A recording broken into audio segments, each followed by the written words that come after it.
Irmão querido, irmã querida, bom dia! No Palavra Plena dessa quinta-feira, 25 de abril de 2024, dia do aniversário da minha esposa querida. Eu estou com a minha Bíblia aberta no Evangelho de João, capítulo 11. Novamente, para dar continuidade a essa série de exposições desse texto extraordinário que Deus tem usado muito para consolar meu coração nesses dias de luto. E uma passagem, portanto, que fornece um enquadramento bíblico, teológico, evangélico para os sofrimentos que enfrentamos na vida. Quer dizer, o que eu estou querendo afirmar é o seguinte: quer dizer, essa passagem nos oferece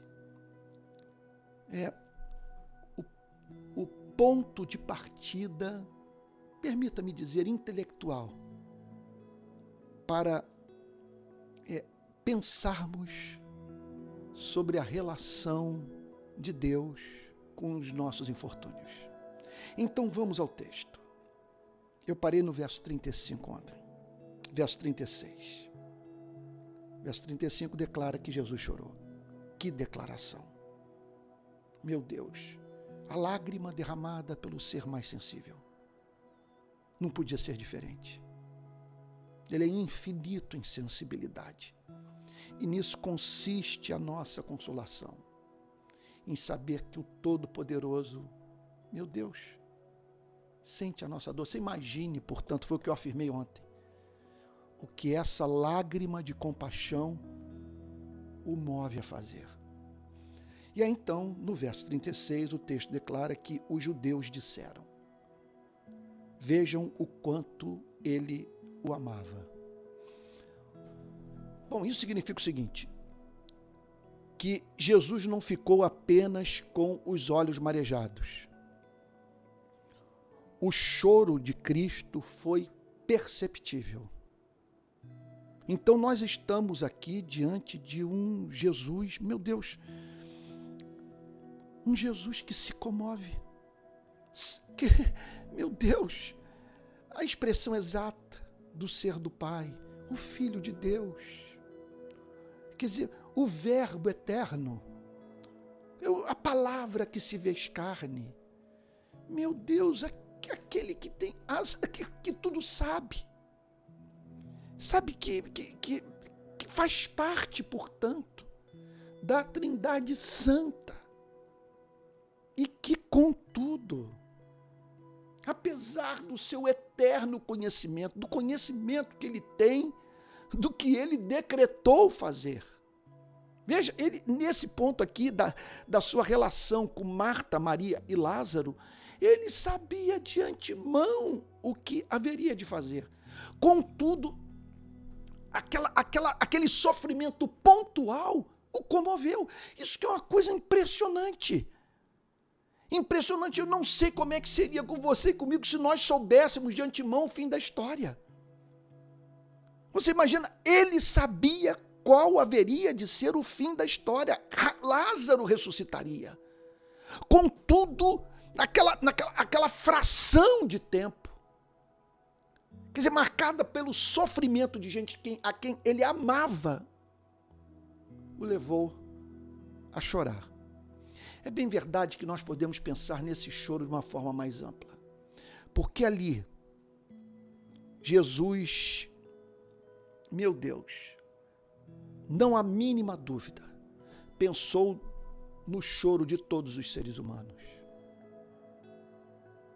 nas consequências do pecado, do que nós tivemos que colher em razão de termos nos afastado do nosso Criador. Então ali Jesus viu tudo, as revoluções sanguinárias, as guerras, sabe, toda a saga da humanidade. E portanto, ao olhar para Lázaro, ele olha para a condição humana, não há mínima dúvida com relação a isso. E ele chora. E o seu choro, veja, foi tão intenso que todos perceberam a comoção experimentada por Cristo, a ponto dos judeus falarem: veja o quanto ele o amava. Isso entrou para a história. Veja o quanto ele o amava. E é o que pode ser dito sobre a relação que ele mantém com você. Veja o quanto ele o ama. Mas alguns disseram: será que ele que abriu os olhos ao cego não podia fazer com que Lázaro não morresse? Então todos tinham uma informação segura sobre o poder de Cristo, seu histórico de milagres operados, e que remeteram alguns para a seguinte dúvida: será que ele que abriu os olhos ao cego não podia fazer com que Lázaro não morresse? Então, quer dizer, para alguns, as respostas podiam passar, primeiro, por uma dúvida quanto ao seu amor, segundo, por uma dúvida quanto ao seu poder. O que essa passagem quer nos comunicar é que nós não podemos duvidar tanto do amor quanto do poder.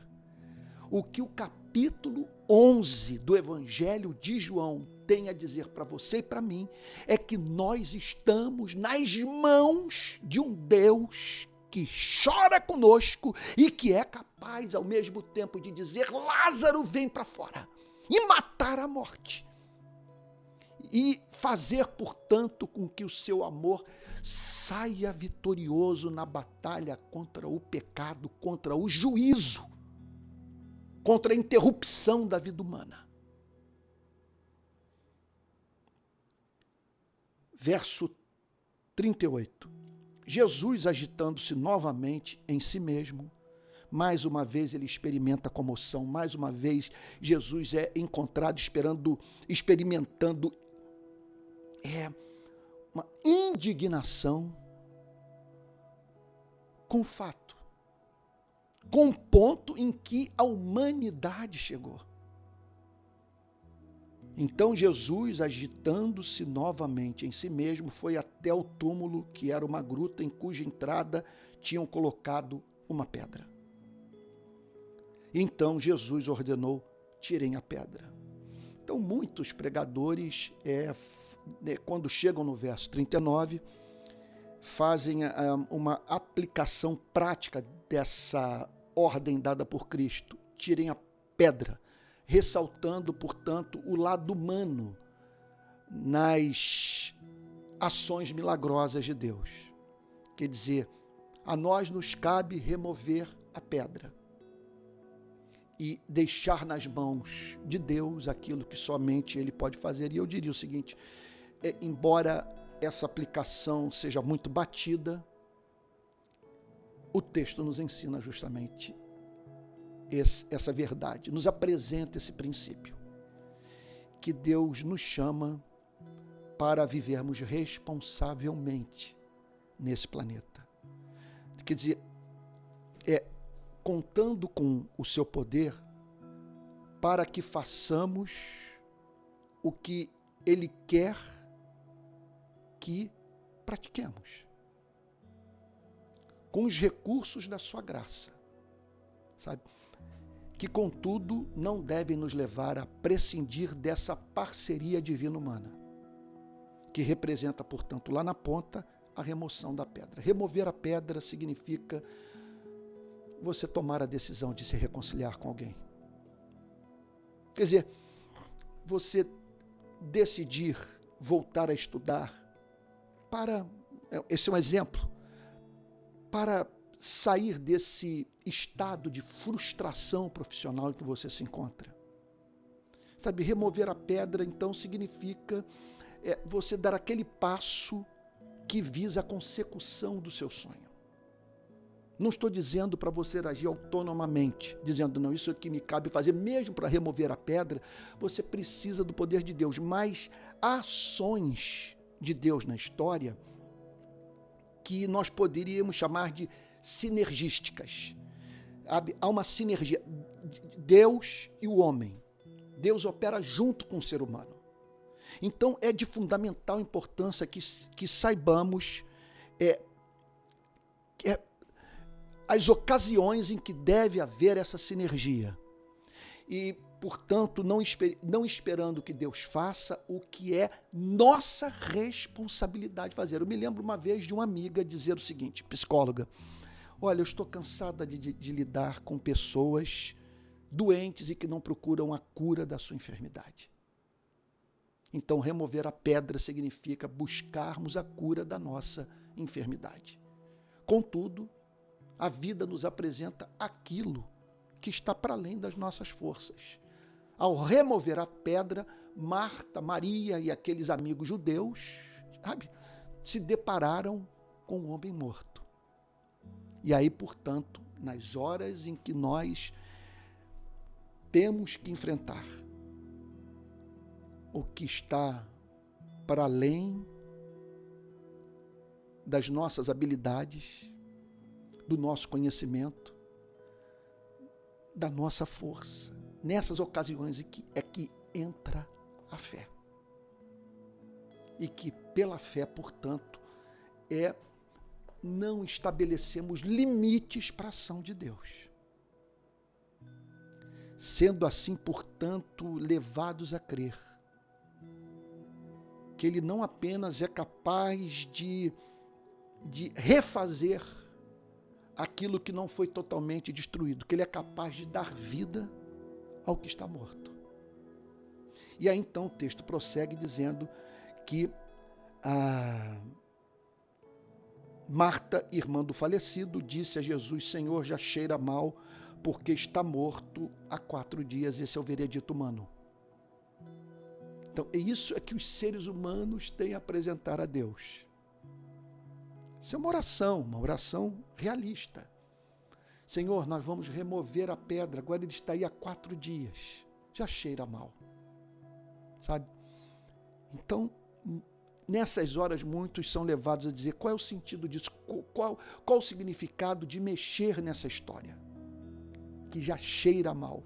Agora, faz parte do milagre nós encararmos esses fatos da vida profundamente desagradáveis. E isso quando a verdade, a nossa consciência, o governo providencial de Deus, as circunstâncias da nossa existência nos levam a crer que há aquilo que não deu certo na nossa vida, que pereceu, sabe? E que precisa, portanto, de uma ação nossa, que carece dessa remoção da pedra, a fim de novamente encararmos aquilo que cheira mal. Meu Deus do céu! Senhor, já cheira mal porque está morto há 4 dias. Nós podemos fazer isso, porque acreditamos em milagres, porque temos ao nosso lado um Cristo com seus olhos cobertos de lágrimas, sabe? E sensibilidade que o leva, portanto, a fazer por nós o que nós não somos capazes de fazer por nós mesmos. Jesus respondeu: eu não disse a você que se cresce veria a glória de Deus?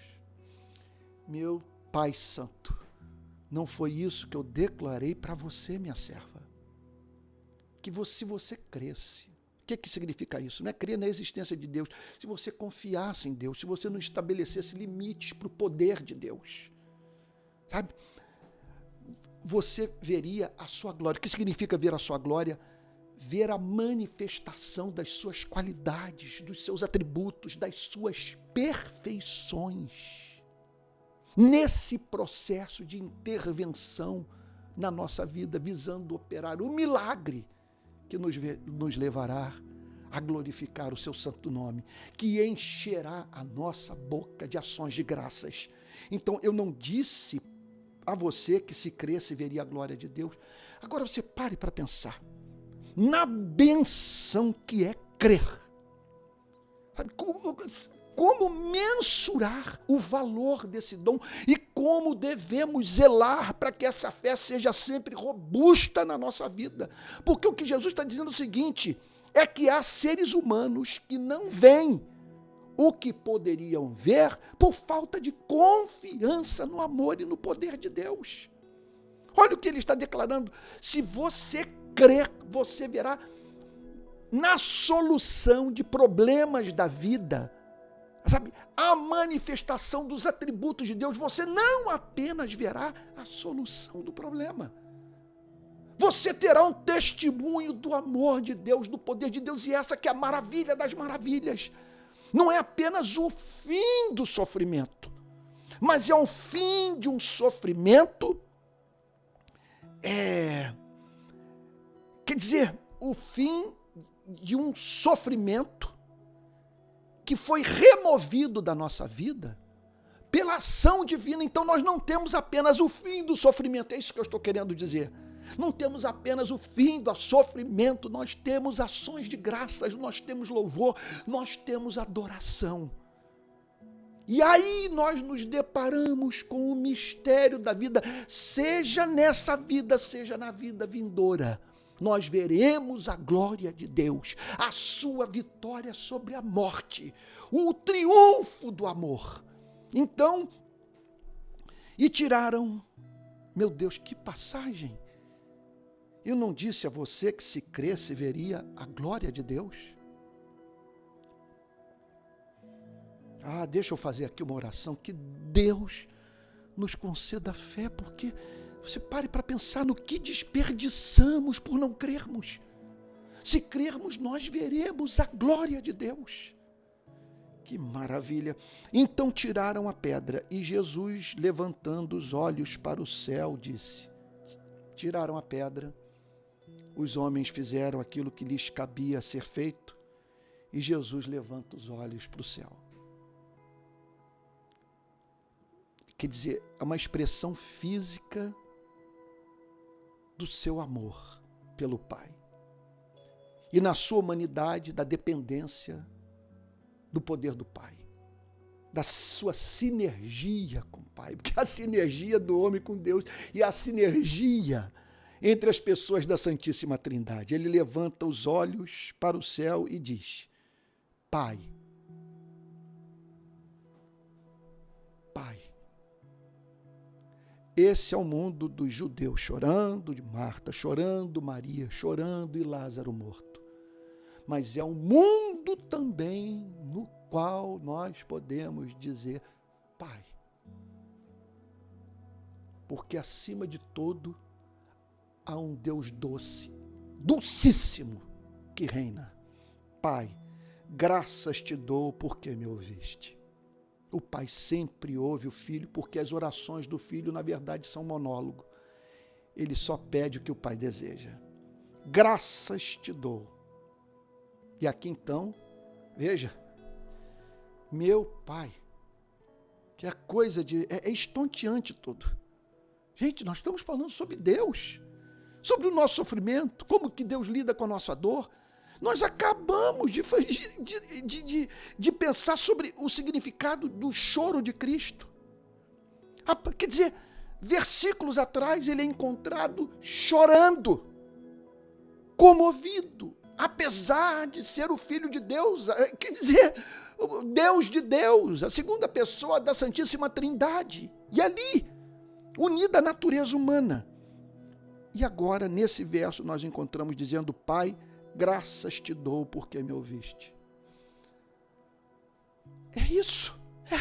Quer dizer, nós aqui não estamos apenas diante do que ele sente por nós, do que ele é capaz de fazer para as nossas vidas, nós estamos também diante da referência maior, sabe, do ponto de vista da forma como nós devemos lidar com os sofrimentos nesse vale de lágrimas em que nós nos encontramos. No minuto, o choro da compaixão, sabe, a indignação com as consequências do pecado. Pessoas sofrendo horrivelmente porque os seres humanos se afastaram do seu Criador. E ali está ele, portanto, segundo as palavras do verso 38, agitando-se novamente em si mesmo. Mas quando nós chegamos no verso 41, está ele a dizer: Pai, graças te dou. No momento está chorando. Essa é a dinâmica do cristianismo autêntico. A compaixão associada a fé inabalável no amor do Pai. Então, a fé inabalável no amor do Pai não nos impede de chorar. E o nosso choro, o choro dos redimidos, dos discípulos de Cristo, não os impedem de dizer Pai, de chamar Deus de Pai e o glorificar pelos seus propósitos na dor humana. Graças te dou, porque me ouviste. Ouviste quem? Ouviste aquele que está orando, chorando. O rosto ainda está molhado de lágrimas. Meu Pai, que Deus me dê saúde para pregar esse evangelho até o último dia da minha vida. Que prazer eu estou sentindo agora de comunicar essas palavras. Pai, graças te dou porque me ouviste. Os olhos, o rosto coberto de lágrimas. Mas o amor pelo Pai, a dependência do Pai. Sabe? A certeza que o propósito do Pai é perfeito. E que há espaço para identificarmos a graça de Deus nos nossos sofrimentos. Eu sei que sempre me ouves. Essa é a nossa esperança. O Pai ouve o Filho faz o que o Pai deseja e só ora por aquilo que o Pai quer. Eu sei que sempre me ouves. É o diálogo do amor. É o amor conversando com o amor. Sabe, o amor, portanto, sempre em harmonia. Mas falei isso por causa da multidão presente, para que creiam que tu me enviaste. Ele não precisava se dirigir assim ao Pai. Contudo, ele o fez para levar os que estavam ao seu redor a compreenderem que Jesus foi enviado pelo Pai. Foi enviado pelo Pai para chorar, para se colocar ao lado dos seres humanos, para provar dessa comoção, sabe? E tirar da nossa cabeça qualquer dúvida quanto ao amor de Deus. Olha, o que ele está dizendo aqui é o seguinte: Deus não é indiferente à sua dor. Isso tem um significado, meu Deus, imenso, arrebatador. Verso 42. Eu sei que sempre me ouves, mas falei isso por causa da multidão presente, para que creiam que tu me enviaste. Para que creiam que tu me enviaste. Para que possam juntamente comigo orar. Pai, graças te dou. Para que saibam que eu sou teu filho, que o problema da morte já foi resolvido, bem como o problema do pecado e do juízo. Então, o objetivo dele era usar tudo aquilo para que todos se certificassem do fato de que ali estava o Messias. Verso 43. E depois de dizer isso, clamou em alta voz. Meu Pai, em alta voz, Lázaro, venha para fora. Ele clamou em alta voz não porque ele precisasse gritar para o corpo de Lázaro, para que Lázaro ressuscitasse. Ele o fez para que fosse dado a todos o testemunho referente ao governo soberano desse Salvador que chora por nós. Quando ele, lembre-se sempre disso. Quem falou, Lázaro vem para fora, estava com seu rosto coberto de lágrimas. Quer dizer, Lázaro tem que vir para fora, porque o amor o deseja. E o amor tem à sua disposição a onipotência.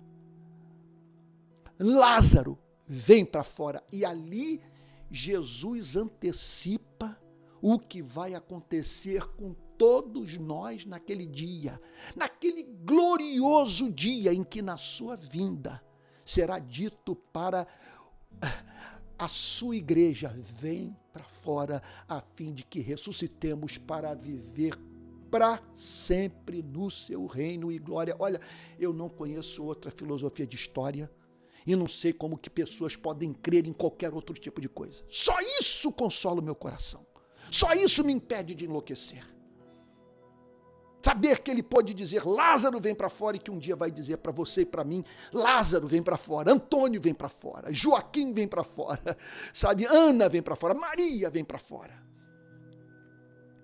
Aquele que tinha morrido, saiu.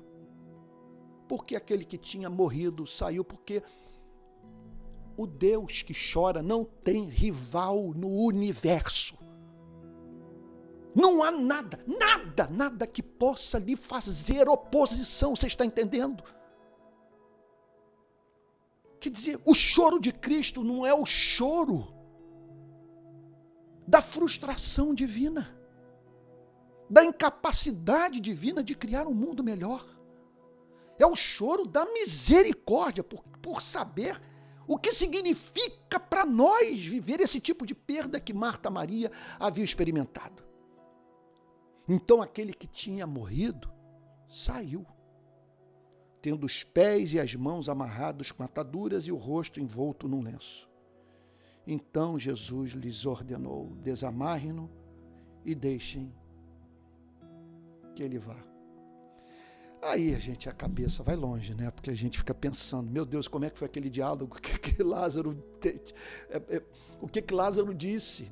Que é impressionante como que os autores bíblicos não se preocuparam e não foi da vontade do Espírito Santo que esses fatos todos fossem revelados a nós. Mas talvez para que nos silenciemos com relação, quer dizer, a toda e qualquer curiosidade. Quer dizer que eu estou querendo dizer, não, na verdade eu estou querendo dizer outra coisa, que nós, a palavra não é nós nos silenciemos, mas que nós não nos preocupemos com esse tipo com a satisfação desse tipo de curiosidade. É isso que eu estou querendo dizer. Porque o foco é a lágrima derramada e a palavra emitida. É tudo que nós temos nesse presente momento da nossa vida. Um rosto encharcado de lágrimas e uma voz que não volta vazia. Porque agindo ele, quem o impedirá? Aqui eu termino essa série, esperando de todo o meu coração essa oração que eu faço ao meu Deus, que Ele a use para comunicar a todos a consolação que comunicou a mim nesses dias de luto. Eu nunca passei por um sofrimento mais intenso na minha vida. Perdi meu sobrinho, um filho. Estou vendo meu irmão e minha cunhada por quem eu sinto amor de irmão, experimentando a dor de Marta e de Maria. Só que diferente, que a dor, não nada se compara à dor experimentada pelo pai e pela mãe, com a perda de um filho. Mas eu posso testemunhar diante dos anjos, diante da igreja, diante do Pai, do Filho e do Espírito Santo, que esse Jesus chorão do capítulo 11 do Evangelho de João